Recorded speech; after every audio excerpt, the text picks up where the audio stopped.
305首那双看不见的手，这是华语，然后讲华语，我们唱这是华语的歌曲哈。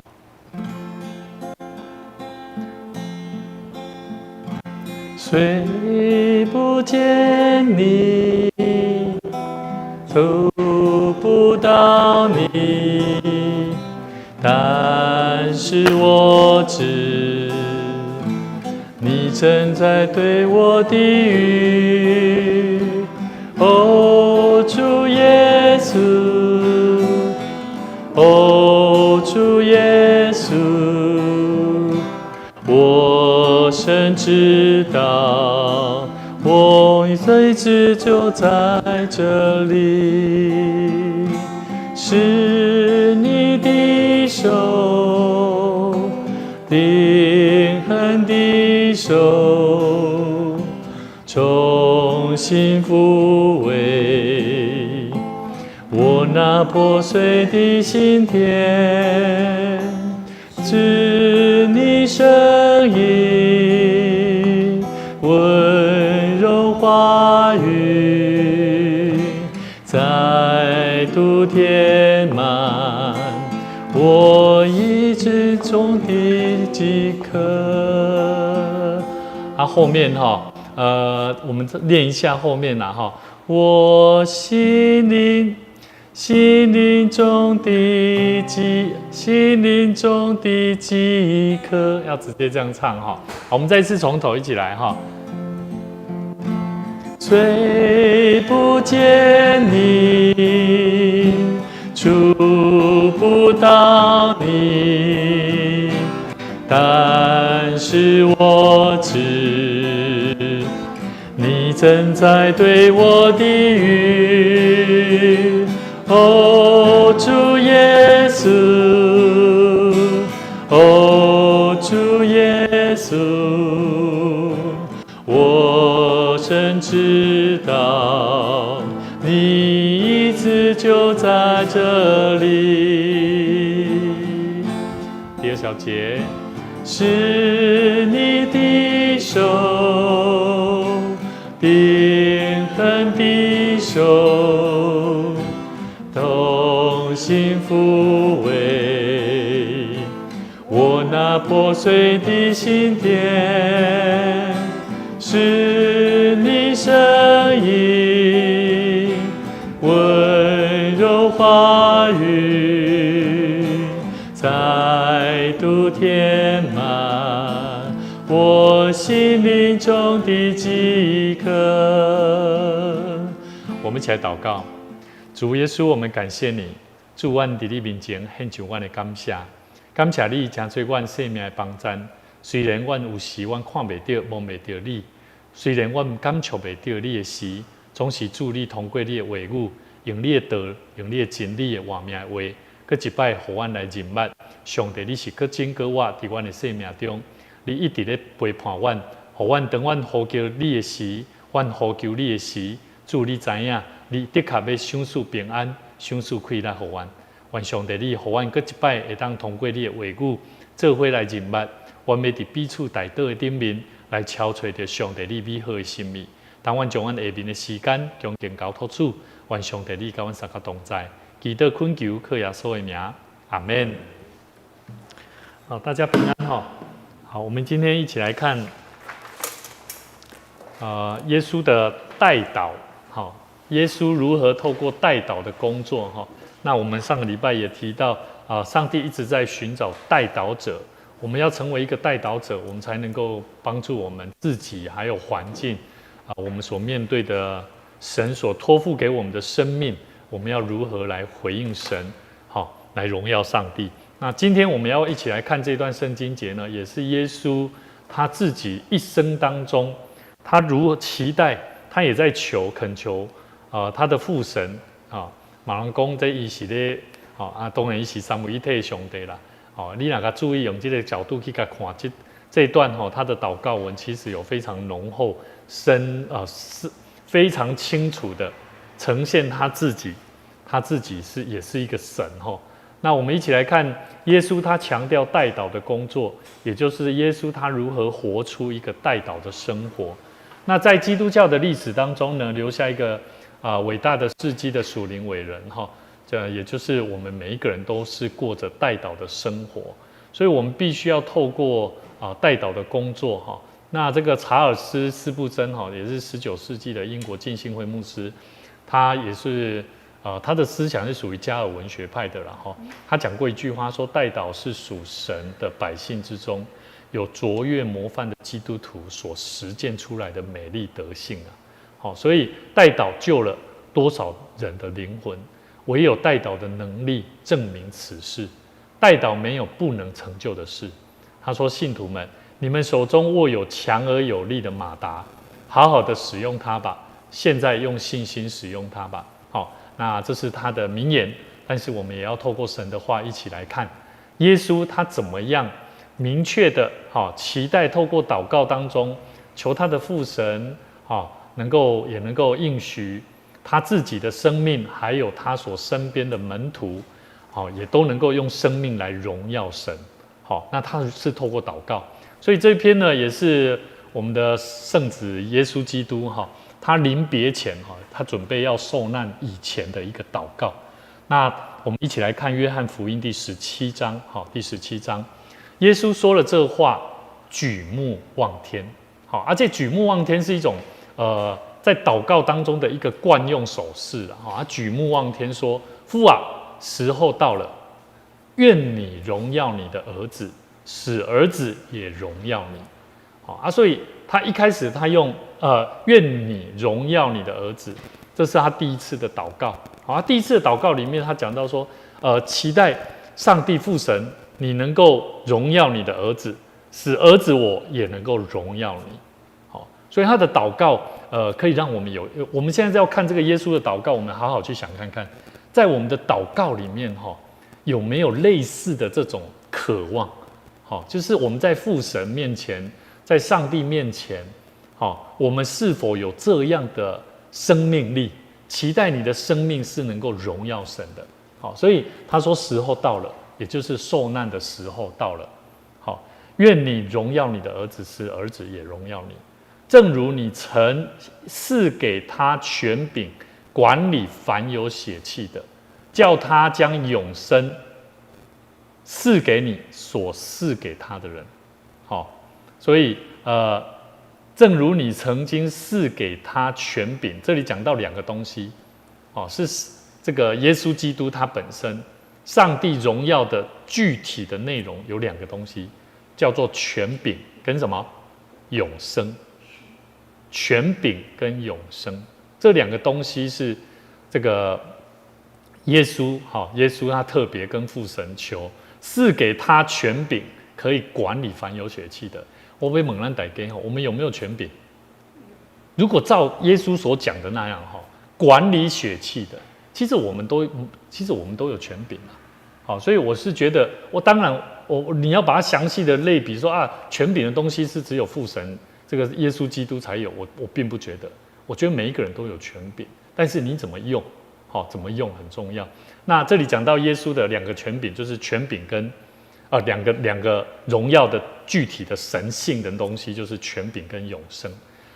那这两个东西，那第3节他说认识你独一的真神，并且认识你所差来的耶稣基督，这就是永生。注意什么是永生？来，让来猛攻你们基督徒这个你们在讲的永生到底是什么东西呀？这是什么？对，认识主耶稣但是还要记得是他独一的真神后面你说的认识主耶稣是后半段，有没有？认识你所差来的耶稣基督，这是后面。但是神前面有一个认识上帝，而且他是独一的真神。所以我觉得有很多基督徒我们大部分我们会相信带人认识耶稣基督，是因为耶稣基督好像比较具体一点，对不对？因为他曾经为我们诞生在这世上，然后他行过神迹，然后他也为我们钉死在十字架上。可是他这里讲到说认识上帝独一的真神。我觉得当我们要帮助一个人的生命透过耶稣基督得着永生，我觉得我们要帮助他去认识上帝啦。他是独一的真神啊。好，但是我们不是要跟人家辩论，而是要怎么样让人感同身受，认识这位上帝是独一的真神。好，这个要非常大的信心跟勇气哦。好，这里讲到的这一段是耶稣他自己本身，他期待父神能够荣耀他，也能够使他自己，他的祷告是也期待自己能够荣耀上帝。所以我们先综合一下这一段1到3节，你觉得我们在祷告里面可以怎么开始做祷告？有人常常会问说祷告怎么祷告？我觉得这一段话我就把它学到说，我们在祷告里面一开始可以怎么祷告？我们学耶稣祷告嘛，说主啊，现在我要向你呼求感谢祷告，我期待我的生命能够荣耀神。好，然后也恳求你帮助我，让我的生命能够荣耀你。好我觉得这些话是可以讲的啦。到底要怎么荣耀神？我觉得后面我们继续把它看完。好，第4节跟第5节。好，我们看第4节、第5节。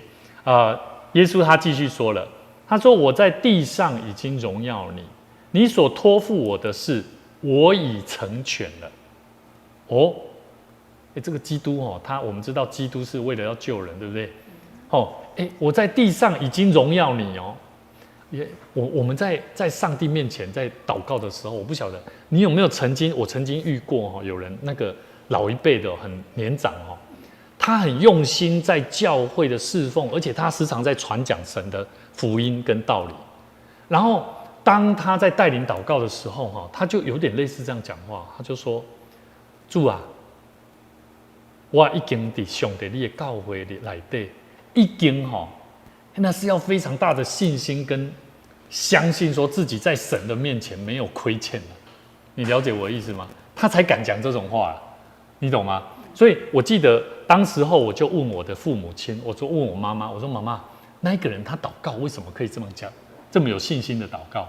我妈妈就跟我讲他的故事所以我可以理解耶稣他说：“我在地上已经荣耀你，你所托付我的事，我已成全了。”那我要问各位，干嘛呢？是的，我也这样。你也这么觉得？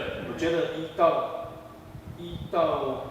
5，甚至只有耶稣，好像都只有耶稣可以做。我们不能讲。可是基督徒做事情可不可以荣耀神？可以，但是他们在讲的是他的权柄，对，应该他们在讲。他们是认定的是没办法成全嘛，我们没办法嘛。可是我讲一个问题好了，今天如果我讲的成全，并不是像耶稣这样的事情。我在想的事情是说，当我想要去做神的工作的时候，今天我的父母亲，我记得当我要献身奉献给主的时候，我期待我的生命是可以荣耀上帝，然后走神学院的道路。你知道我的父亲他是不成全的，他认为说我给你起个这大汉你就是爱去赚钱，你就是爱去读你所学的电机的嘿，你知道吗？那一段时间发生什么事情吗？我妈妈她发生了一场车祸，是无缘无故，她自己骑机车，没有人撞她，她自己就在路边倒了。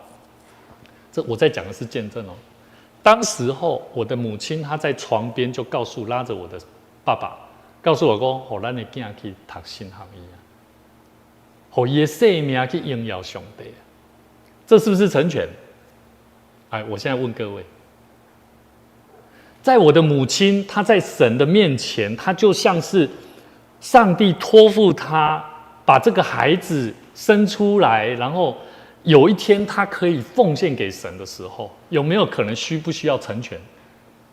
有很多父母亲他没有办法成全自己的孩子，相信认识耶稣基督。对。但是这个是神托付，就是说主的那个。当然。更大的，没错。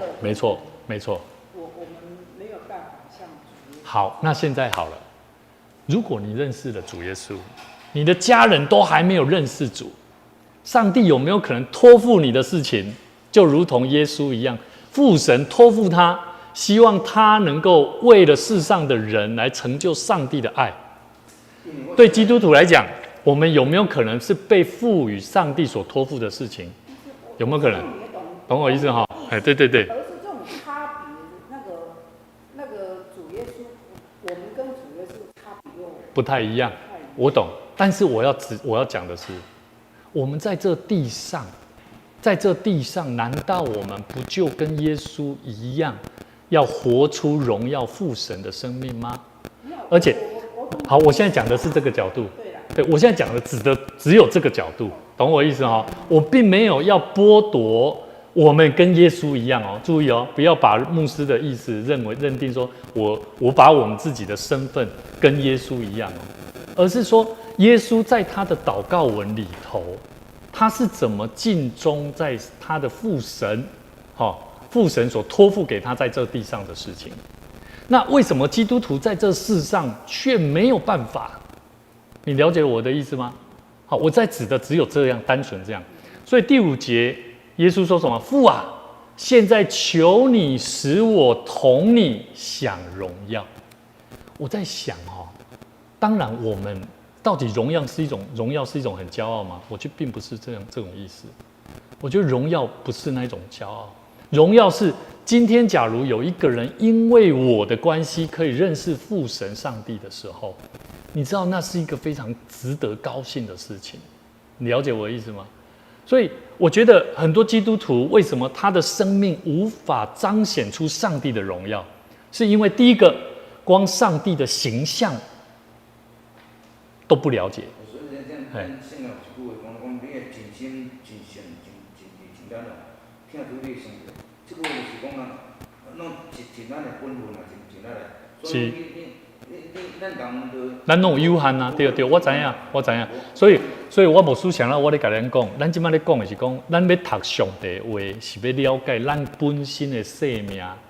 咱不是干那了解耶稣尔啦，了解我的意思无？那干那了解耶稣、了解上帝，但是对咱的生命无法度通带出动力，那实际上我觉得也很可惜。了解我的意思吗？所以我只是单纯针对这个经文，跟大家分享第5节。如果你看第5节，实际上它里面有特别讲到，求你使我同你，那我就是同你同享荣耀，就是未有世界以先。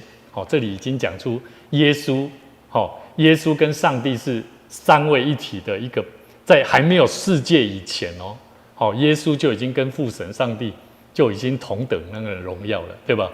然后我同你所有的荣耀，所以原文里面这里面其实有3个位置，3个同你所以这里也是人家在解经家在特别在针对这个三位一体的上帝，有特别针对这一段圣经节。那第6节呢？前半段都是在讲的是耶稣为他自己祷告的，为他自己祷告。那这个为他自己祷告，也是我们在向神呼求祷告代祷里面，我觉得我们要为自己祷告的部分。我们求的不是要我有多厉害，我有多有能力，可是我们要求的是跟神求的是什么？说主啊，愿我的生命能够荣耀你。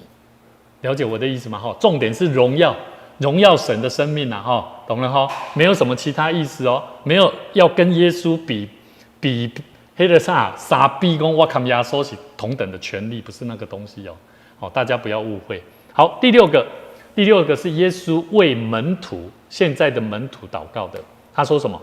他说你从世上赐给我的人，我已将你的名记得耶稣在讲到你的名讲的都是上帝的本性你的名显明给他们，他们本来是你的，你将他们赐给我，他们也遵守了你的道所以很重要为什么这个我们的同工也特别提醒我们的教会，我们要传递的福音就是上帝的道，就是上帝的话语。所以耶稣在这里就明确的告诉我们，他传给他的门徒是给耶稣的人嘛，对不对？他们本来就是你的，你将他们赐给了我，他们也遵守了你的道。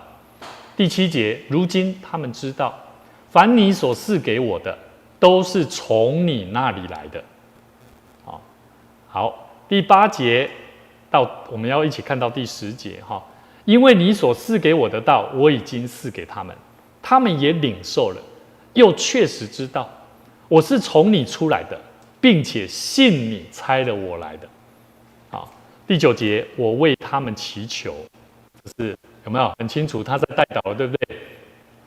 不为世人祈求，却为你所赐给我的人祈求，因他们本来是你的。好，我们在第6节的时候有看到，他们本是你的。好，第10节，凡是我的都是你的，你的也是我的，并且我因他们得了荣耀。这句话，我因他们得了荣耀。所以，如果我们是耶稣的门徒，我们是上帝的门徒，你觉得上帝会不会因为我们而得着荣耀？有没有可能？按照耶稣所讲的，应该是我们的能力、我们的生命，应该也要怎么样？要能够荣耀神嘛，对不对？好，所以最后第10节后面说：“我因他们得了荣耀。”是他们要属神的，而且他们怎么样？他们是不属这个世界的哦。所以我们要了解到一个信徒，我们要了解，我们为别人祷告的时候，我们要把人带到上帝的面前啊。代祷不是你有困难，你就来找我代祷，我就为你祈祷插你死我，插你有改变啊不？插你有得到啊不？不是这种概念。我们要像耶稣一样，他为门徒祷告，是希望他们领受上帝的道，而且让他们是属神的。所以我再讲一次哦。假如我们期待我们的家庭、我们的朋友、我们的亲人朋友成为属神的，我们要不要传神的道给他们？要不要？要传圣经、传神的话，祝福他们啊。譬如说他们生气了，我们可以用圣经的话怎么样鼓励他们？如果他们有一些难处，不知道怎么走下去，我们就用神的话来帮助他们，鼓励他们。这些都是让他们去领受上帝的道。好，这是第6节到第10节，耶稣为他的门徒的祷告。好，那我们继续看下去，我们来看看，我们可以看看第11节，这边我们一起看从11节到第13节。他说：“从今以后，我不在世上，他们却在世上。我往你那里去，就是说我往父神那边去了。圣父啊，求你因你所赐给我的名保守他们，叫他们合而为一，像我们一样。”耶稣他知道他跟父神上帝是三位一体的，对不对？他也期待他的门徒跟其他的门徒跟其他的人也能够怎么样有合一的，有没有？保守他们，让他们能够，他们是现在还住在世上。所以呢，他希望他们合而为一，像耶稣基督跟父神一样。所以12节说：“我与他们同在的时候，因你所赐给我的名。”有没有发现？我说这个神的名，耶稣在第几节？在第6节就讲了：“我已将你的名显明给他们。”你再想一下，为什么耶稣他是说我的名？把上帝的名显明给他们。我刚刚有讲一句话，叫做神的名字，上帝的名字就是神的本性。所以我们之前有谈过，耶和华上帝他有很多名字，他有很多意义跟不同，对不对？那就是上帝的神性。好，所以我们从这里可以看到第几节？第12节。因你所赐给我的名保守了他们，我也护卫了他们，其中除了那灭亡之子，谁是灭亡之子？除了那灭亡之子，没有一个灭亡的。你知道那灭亡之子是谁？这些讲是犹大啦，犹大出的耶稣嘛，对不？好叫经上的话得应验，这多应验诗篇41篇第9节，内底那个恶者了。所以恶者会得救吗？不会得救。这里就明确耶稣已经讲到了，他是会灭亡的。所以如果灭亡对直指犹大的话，那之前所讲的这个他们前面的他们就只有指当11个门徒，对没有指其他的。没有记得，对对对。好啊，但是耶稣他不会明讲，因为当时候还没发生嘛，对不对？可是他其实耶稣他讲这句话其实还蛮有意思，好，所以真的是应验。如果你有机会去看诗篇41篇第9节，就是在指那个恶者，那个恶者的行为真的是出卖耶稣的，哈。好，我们继续看下去第13节，我刚刚讲说第11节到第13节，现在我往你那里去，我还在世上说这话，是叫他们心里充满我的喜乐。哦，所以耶稣祷告很有意思哦。哦，他先从为自己的荣耀祷告，对不对？然后接下来他为门徒祷告，然后到第11节到第13节，他是求上帝的名来保守他们，让他们有合而为一的心智哦。好，我刚讲6到10节讲的是什么？你们可以把它写下来。6到10节讲的是一种领受上帝的道。好，你可以把它讲作领受上帝的话语，让他们属神的。所以我就在想我们在祷告的里头有没有在想说，主啊，帮助这位弟兄，帮助这位姐妹，让他时常到你的面前亲近你，有没有？我们为人代祷可以这么求说主啊，让他属于你，让他时常聆听你的话语，聆听你的道理。我觉得耶稣的祷告非常非常值得我们学习，因为他怎么为世上的门徒，为他身边的人代祷，他是先求他们能够领受上帝的道，是为了要让他们是属神的。所以你看你从第6节到第10节讲了很多，他是赐给我们的人，把他那种归属感把那些门徒的归属感把它纳入在他的生命当中甚至在他的祷告文里面。好，那11节到第13节里面，我们可以看到他说什么？是要叫他们心里充满像耶稣一样的喜乐那怎么喜乐？你哪看11节到第13节好像耶稣他准备要回到他的父神那边是合而为一的，对不对？有没有合在一起的感觉？是一种归心似箭，好像回家一样，有没有？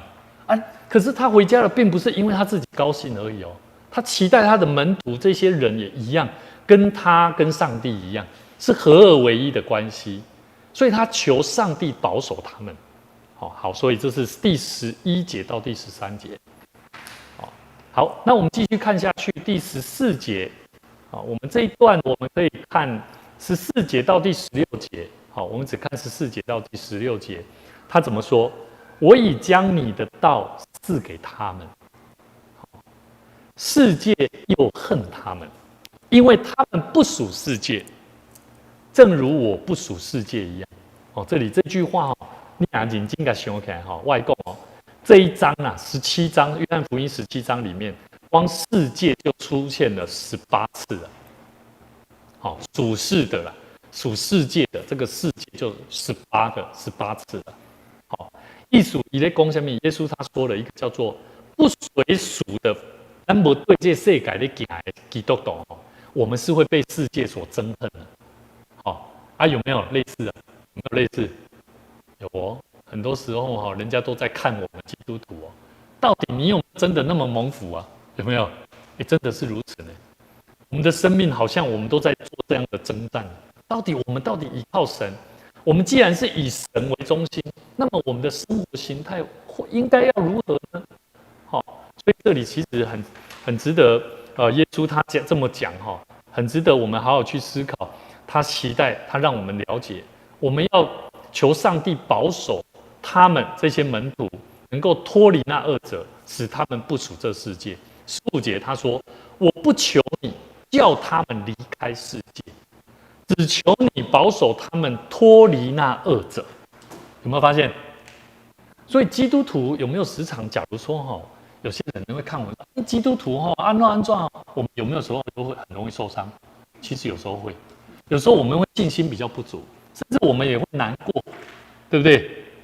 我觉得最近我听这个新天执事时常讲这个，讲到他的从小年轻到他的家庭，我都觉得跟这个很像。世界的人，当他们不了解我们的信仰跟生命的时候，可是神却告诉我们，透过耶稣告诉我们，他不求上帝叫我们离开这世界，只求上帝保守我们脱离那恶者。第16节他说了，他们不属世界，正如我不属世界一样。所以耶稣很明白的告诉我们哦，我们不需要为了属世界跟别人一样的心情来迎合他们。耶稣已经很明确告诉我们。好，所以第17节，好，我们接下来继续看下去，耶稣他怎么跟上帝父神求真理，来使他们的生命得着圣洁。好，17节，我们一起来看，他说：“求你用真理使他们成为圣洁。”哦，这个很重要。咱有当时哈，咱要为着咱身躯边的人带导的时阵，你有没有发现真理一直都在我们心中？可是当我们要把真理拿出来讲的时候，你会怕怕的，会不会？可是你心里又会去想说，如果你不讲这个真理，你不把它讲出来，你祷告不下去，没有力量，有没有？所以耶稣讲的很有意思，他说：“求你用真理使他们成为圣洁。”你的道就是真理啊。所以我觉得哈，当我们要为别人代祷，你要先想好，你的生命是不是有神的真理在你生命里面，帮助你成为一个圣洁的人。这样你的祷告，你所求的事情，才会真实的荣耀上帝的生命，才会彰显出来了。好，18节他说：“你怎样差我到世上，我也照样差他们到世上。”我们帮忙把压缩动一起付上帝差来的而已哦。耶稣为我们求，我也照样差他们到世上。咱拢讲耶稣是不是上帝？是不？啊，你若把这个哇，你莫讲，那按照这个字句看，这个我是咧讲耶稣讲的话嘛，对不？但是耶稣是三位一体上帝，上帝嘛照常找咱来到这个世界上。不是？不是，我要问你说那个他们。对。刚刚第12节说，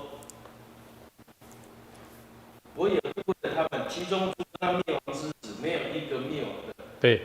我讲你讲，那灭亡之子如果只指犹大的话，那这个他们就是指那剩下的11个门徒。所以到这里都是指那11个门徒而已，不是我们。对。但是因为我们在看圣经，我们既然要把圣经当做我们现，我知道。那个到20节又对。20节以前不算，你看看就有。但是如果不算的话，那我们为什么要读？不是，你看这里啊。好，18节。对。你怎样猜我到世上，我也这样猜他们到世上。对。19节也是，所以从12到19节讲的是我与他们同在的时候，就是耶稣还跟门徒同在的时候。对。那是为11个门徒。我知道，对。那20节开始，他有说，对，我不但为这些人祈求，还要为其他人，为那些谁呢？他们的话，对，因信我的人，对，因11个门徒，也就是使徒所说的话，而信我的人祈求。对。但是他并没有猜后来的。对，我知道。猜，这里只看到11个人，但我们知道不止这11个人，外保也有猜。但是问题是在这里是这样，并没有猜我们。所以他这里说，你刚才说第18，我也这样猜他们到世上，这个他们不是指我们，好，是指他们而已。待会我们再讲为什么说我们在看圣经的时候，虽然你可以单纯用圣经里面所讲的，不止我们，因为耶稣在那里当场是跟他说，对了，但是耶稣没有在这里跟我说，我猜你们，对，没有，并没有。可是你哪个看完，我带你跟我玩，因为20节到26节，他后面也一样讲到猜的那一些信因他们的话而信耶稣的人，这些人嘛，也有合二为一的概念，一样的方式，他也就讲了一样的东西。合二为一啊。对。所以我们不用传。我也说不用传，但是你所信的不正确，你要传什么？他们第一个是从耶稣所受的，后来有圣灵，所以他们猜的传的是正确的。对。那其他后面的人传的是正确的吗？未必哦。好。我可能这简单，我是在想，这是耶稣咧替因祈祷的。其实因本来因本身这个门徒的本身是无是这真理是无啥捌的。因若捌咧是啦袂讲耶稣去用顶是大家走了，大家走了。对。啊，所以啊，那按照若讲头拄咱的同工讲的，讲那按照迄当时耶稣伊并是要找咱的时阵，讲的这话。我意思说，他这看你自己。对了，这边只有门徒了。到5节是他自己的。对。6到19节，他为11个门徒，对。20节最后是他为后面未来的信徒，对。好，所以我们继续接下去，然后就是有讲到第19节，他说我为他们的缘故，自己分别为圣，叫他们也因真理成圣。在中共东西在一点门道。好，那20节，因为他说分别为圣，对。分别为圣的因为记出来，对。为什么是指色耶稣就是在这里？所以他道成肉身，特别分别出来，那个肉身在那里，但是耶稣肉身现在不在这里，所以分别在实际的时候，分别圣是那个主可以做见证的，对。所以为这个做见证的，对。好，所以唯一分别为圣，在我们的生命当中，你们觉得可不可以去努力？我这样解释，没办法努力，是自己努力还是神所赐的？好，那如果是神所赐的，我们不能够努力咯，那么也不用求了，也不用去努力去。你神想是你自由意志，你该努力就要努力，不该努力是你自己决定的。你是所以吗？所以是可以努力的嘛？哪有什么可以不可以？可以不可以？神已经是自由意志给你了，你自己就要知道啊。哎呀，因为上帝并没有说你这个可以，你这个不可以。在我们新约，上帝没有说你不可以喝酒，没有说你不可以，没有说你不可以赌博，但是我们是讲可以不可以？我们是从读圣经而来的教训去归纳出来说，一个基督徒的生活准则是怎么样的。对，所以我们就是怎么样要在这上面很小心。我上次说过，在福音5到7章那个是大宪章，他已经讲了，明确的可以不可以都讲了，是福也讲了，是祸也讲了。福在哪里？福就是接地位记跟生命记里面的福也讲了，祸也是一样，接到生命记里面的都讲了。所以是福是祸，耶稣来要完成那律法，那不是要废掉那律法。好，谢谢。我们待会再补充啦哈。好，那我们第20节，好，也是耶稣他继续为这些未来的信徒的祷告哈。那他说：“我不但为这些人祈求，就是门徒，也为那些因他们的话，因门徒的话而信耶稣的人祈求，使他们都合而为一，正如你父在我里面，我在你里面。”好，他是对正如上帝啊，正如我的父神在我里面，我也在这个父神你里面，使他们也在我们里面，叫世人可以信你差了我来。好，第22节，第22节，从20节哈，我们单纯看这个20节哈，我们可以发现说，耶稣他为这些未信的人哈，未来这些信徒。好，为他们的因为使徒的见证的道而信主。20节我们可以从这边可以看出来。那21节我们要从21看到23。好，他说：“你所赐给我的荣耀，我已赐给他们，使他们合而为一，像我们合而为一一样。”好，跟之前也有讲同样的话，对门徒所讲的也是一样的。我在他们里面，你在我里面，使他们完完全全的合而为一，叫世人知道你差了我来，我也知道你爱他们，如同爱我一样。好，那所以从这边我们可以看出，耶稣他为他们的生命能够真正的与耶稣，或者是与他们门徒合而为一，就跟父神、上帝跟耶稣基督合而为一一样。好，那第24节，我们看24节。他说：“父啊，我在哪里？愿你所赐给我的人也同我在哪里，叫他们看见你所赐给我的荣耀。好，叫他们看见你所赐给我的荣耀。因为创立世界以前，你已经爱我。好，公义的父啊，世人未曾认识你，我却认识你，这些人也知道你差了我来。好，所以这里说他向父神求要让他们看见主的什么24节。我们先从看这24节，他是要让他们看见什么？荣耀。好，25节呢？25节到26节，他讲到，我们把它看完26节，我已将你的名指示他们，还要指示他们，使你所爱我的爱在他们里面，我也在他们里面。他跟父神求的上帝的爱，按主自己还有耶稣基督他自己也能够在他们里面他说什么？使你所爱我的爱，有没有？他的父神所对耶稣的爱，在他们里面，对不对？然后我耶稣也在他们里面，所以这个很饶舌啦但是如果你认真去想，耶稣他的位格、他的身份的角度去看到耶稣他为世人，甚至为门徒的祷告，你会看出很多端倪，很多耶稣在为别人代祷的时候的方法。好，那我觉得这种方式很客观好，我觉得这是可以作为我们参考。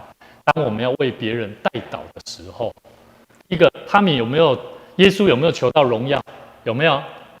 有嘛？但是这个荣耀不见得那么容易求好，你看我们刚从第1节到第5节，耶稣他为他自己可是你也给他看后边他为门徒所祷告的有没有讲到荣耀？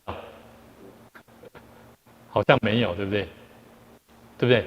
唯一就只有什么？哪里？他讲的好像也不是荣耀他讲的是荣耀，是吗？哪里？我是说门徒对，第10节有没有？凡是我的都是你的，你的也是我的，并且我因他们得了荣耀。好，所以我们的生命，我们在这世上到底什么是荣耀我觉得我们可以来思考看看好，基督徒在这世上，到底耶稣他在为什么说他可以从门徒身上得着荣耀了？好，那他得着荣耀是得了什么？是这些人、这些门徒，他们有没有领受上帝的道？对不对？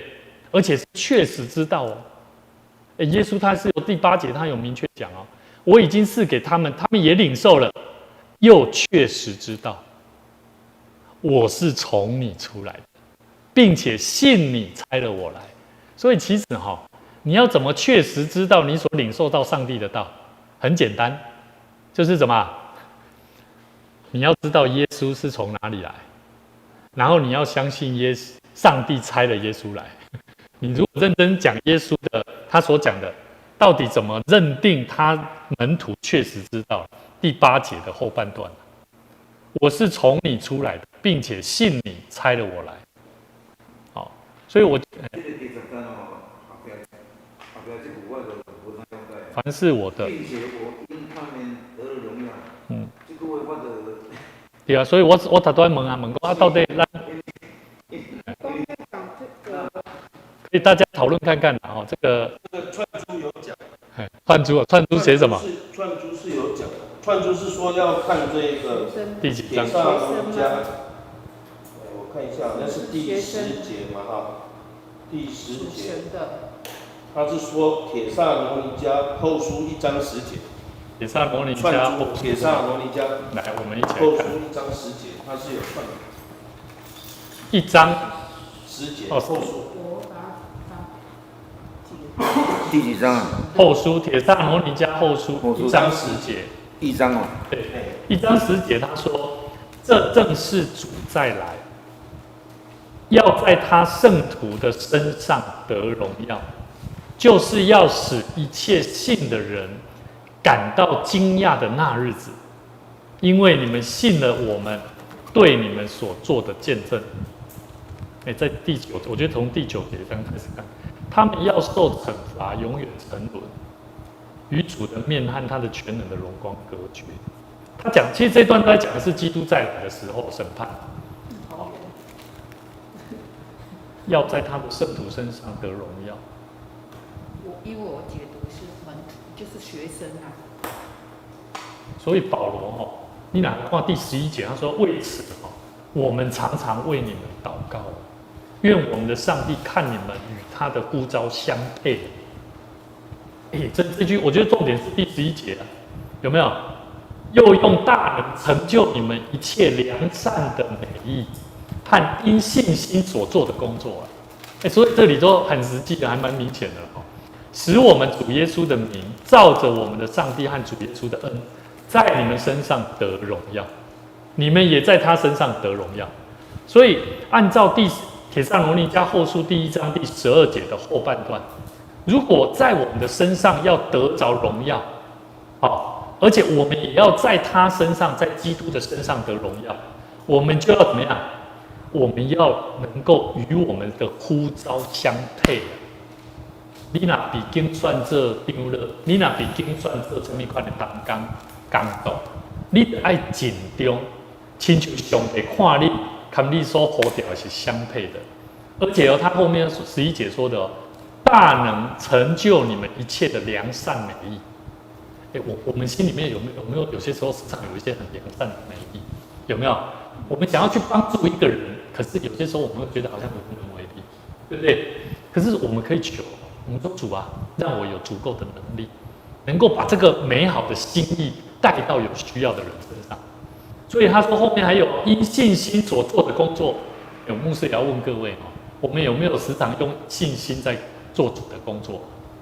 有需要从你的生活，从你的家庭，这些第11节讲的就是要如何荣耀神的方法。所以这个非常棒的提醒跟注解，跟大家分享，我们可以把它记下来。帖撒罗尼迦后书第1章第10节到第12节。我觉得这样会比较完整一点。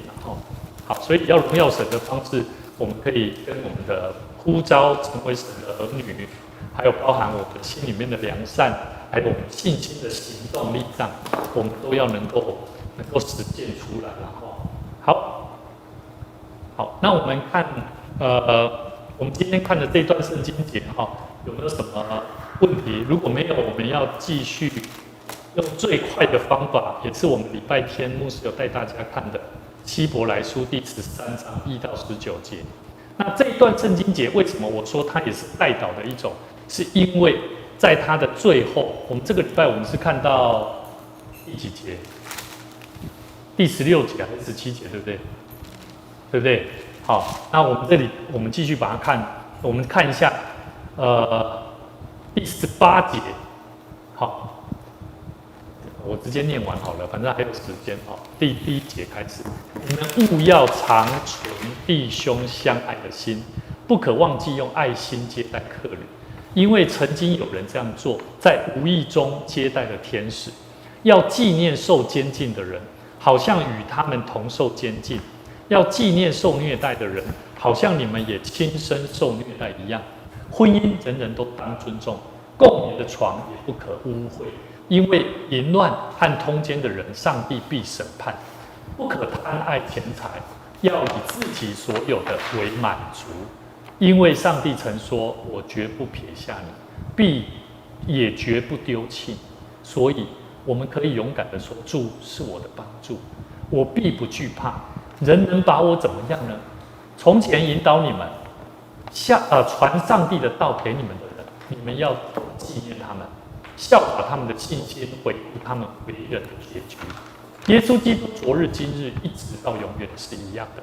你们不要被种种怪异的教训勾引了去，因为人的心靠恩典得坚固才是好的，并不是靠饮食。那在饮食上用心的，从来没有得到益处。我们有一祭盘，上面的祭物是那些在会幕中供职的人无权可吃的，因为牲畜的血被大祭司带入至圣所做赎罪祭，牲畜的体却在营外烧掉。所以耶稣也在城门外受苦，为要用自己的血使百姓成圣。这样，我们也当走出营外，到他那里去，忍受他所受的凌辱。在这里，我们本没有永存的城，而是在寻求那将要来的城。我们应当借着耶稣，常常以颂赞为祭，献给耶稣，献给上帝。这是那宣认他名的人嘴唇所结的果子，只是不可忘记行善和分享，因为这样的祭物是上帝所喜悦的。所以礼拜天牧师也跟大家分享，神所喜悦的祭献祭，我们上帝所喜悦的敬拜，我们是借着耶稣，而且要常常以颂赞为祭。在俄勒以上帝面前，咱在敬拜上帝，咱是借着耶稣。什么叫借着耶稣？你觉得我们基督徒在说我们要时常借着耶稣，信跟公借着耶稣是什么意思？叫做靠主得胜，对吗？耶稣自然是救世主，他的本意就是名称就是一个救世主。你借着耶稣，当然就是要得胜嘛。那什么是得胜？就是遇到困难，你要借着耶稣，透过祷告，什么方式都可以，但是重点就是你要借着耶稣，是真的能够帮助你。常常要以颂赞为祭，就算再困难，赞美神啊，俄勒兄弟，黑奴兄弟，那是宣认他名的嘴唇所结的。16节只是不可忘记，还有要行善跟分享，因为这样的祭物才是上帝所喜悦的。第17节，你们要服从那些引导你们的，并且要顺服，因为他们为你们的灵魂时刻警醒，像在上帝面前交账的人，让他们在交账的时候有喜乐，而不是叹息。叹息就对你们无益了。所以其实公司很期待说，我们对待我们的家人朋友，真的要多鼓励他们。多鼓励他们做什么事情？多鼓励他们能够相信、认识上帝、耶稣基督。为什么我这样讲？因为最近牧师也得到这个，有些时候我们的姐妹教会的弟兄姐妹他在回想他的家人为什么没有在死前在过世的时候没有办法临床受洗。那我就在想一个问题，就是说他在生前的时候还活着的时候，你有没有时常为了他的灵魂得救的生命祷告，为了他的生命能够认识耶稣基督，迫切的渴慕神啊？所以我觉得在这里我觉得我们都是有一天我们都要对上帝要交账的人。你的家人，你身边的朋友，有机会，我也时常在反省，到底我的牧师娘她的家人，她妈妈，她家人都还没有信主啊。我也时常在为这些事情祷告，也期待说牧师娘，你在家里面要扮演什么角色？你的生命态度、形象是什么？我们都时常在讨论。第18节，请你们为我们祷告。因为我们自觉良心无愧，愿意凡事按正道而行。我更求你们为我祷告，使我快些回到你们那里去。所以我们在祷告当中真的求神帮助我们，让我们时时刻刻能够活出神所喜悦的生命。在神所喜悦的生命里头，我觉得有很多东西我们可以透过祷告来完成。所以我们在圣经里面，其实可能他说为别人祷告、为谁祈求，都只是短暂的叙述。可是牧师带领大家来看待是整段的内容，是要让大家明白，当我们要期待我们的生命能够得着上帝喜悦，我们要我们要了解一下这一些写下这一些期待我们的生命如何做的人，他们的背后其实是他们的内心的许多渴望，就是在祷告里面，透过祷告来为身边的人，期待他的生命能够符合神的心意。所以祷告的工作真的是可以成就我们无法去改变人的事情，但是神却可以透过我们的祷告，能够来帮助我们，能为我们开道路。好，所以我们今天提到几个重点，希望大家都能够更多的明白，也能够认识耶稣他如何透过为自己祷告、为门徒祷告、为世上不信的人祷告，也期待我们透过更多的祷告，来帮助更多的人的生命能够与我们的耶稣基督合而为一。合而为一的概念是一种很平安的概念，合而为一的概念是一种同行的概念，合而为一的概念是不是只有我们得着福分，是连身边还未信的人，他因为跟我们与主同走这条道路，合而为一的时候，那个生命是一起的，好，是非常蒙福的，好，所以求主帮助我们，赐给我们更多的信心跟力量。好，有没有什么要补充或分享的？来，黄长老，第10节，对，第10节是约翰福音17章，你说很难解有没有？凡是我的都是你的，你的也是我的，并且我因他们得了荣耀。我也这句我对，就是说到底要怎么得荣耀，对吧？对。我是觉得这样子，这是一个在基督里的概念，因为在基督里我们都合而为一的嘛，对不对？然后要看哥罗西书1章24节。哥罗西书1章24节，来，我来念那个，你几张看到？1章24节，1章24节，这个是难解经文，但是看了这句我们单独读不懂，但是配了那一句来读就懂了。谢谢我们的同工哈。好，1章哥罗西书1章24节说：现在我为你们受苦，倒很快乐，并且为基督的身体，就是为教会。我要在自己的肉身上补满基督未尽的苦难。对，这句话，好，这是保罗他为教会的牺牲。基督，你若甲看转来，咱今日所看圣经章，嘛是今仔日耶稣基督，因为咱看第1章伊讲啥？时候到了，时阵到啊。其实他是要走上这个受定的道路吼。其实你会发觉耶稣伊都还没定的，想让伊的救赎的救赎的计划，他好像讲的已经荣耀已经达成了，但实际上我们了解，那个真实的荣耀是在人的生命真正破碎，能够开始学习像耶稣一样。那个是因为刚刚节目不是有提到一个完全还是完成吗？有没有？那个是指上帝的话必须要应验，所以。已经这样子预定了，就必须要这样做。对，必须要应验，必须要应验。对，就是为什么成全的、完全的是这个意思。即李老师，你才都我看，迄是对。哥罗西书1章24节。哥罗西书嘛。1章24。这是保罗伊透过伊家己本身，想让伊要为着世间人，为着这教会的人。那句很难解，刚好跟这句配合起来就1章几节？24。哥罗西书1章24。对。当然那个就是在基督里，因为在基督里就是新造的，是新创造的，所以在基督里面就完整了这件事情。